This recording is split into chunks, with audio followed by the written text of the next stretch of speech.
Americans for Limited Government exclaimed whatever the hell Joe Biden is on. And we gave you fair warning about Kamala's capers. Now they've been sworn into office, we can only say one thing.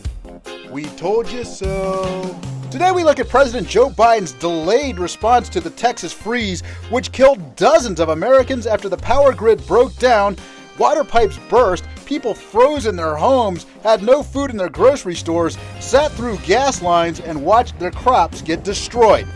It's been over a week, and only now FEMA trucks start rolling. I'm speaking to you from the city of New Orleans. Nearly empty, still partly underwater, and waiting for life and hope to return. You know, do you remember when President George W. Bush was criticized for a delayed Hurricane Katrina response and for knowing that the levees may overflow in New Orleans? We even had this famous moment. The destruction of the spirit of the people of southern Louisiana and Mississippi may end up being the most tragic loss of all. George Bush doesn't care about black people.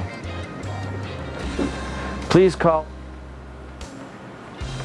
Yes, the world jumped on President Bush for his Katrina response, yet the world seems to ignore Biden's Texas freeze response. Is there a reason for this? Chinese dissident Justin Yu of the Chinese Consolidated Benevolent Association won't go so far as to say it's a tactic that Biden is using to hold power over his people, but he does say many leaders of the past have done so. Yeah, during the, they using Ukraine famine to control the people in Ukraine.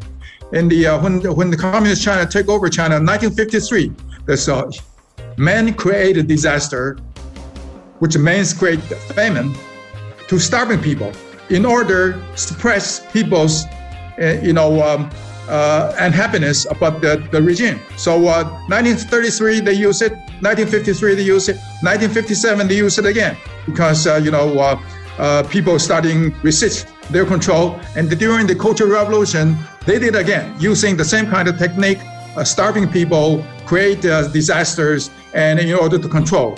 And so while Biden supporters work to come up with their justification for this disastrous disaster response, we at ALG look at those who voted for him and say one more time, we told you so.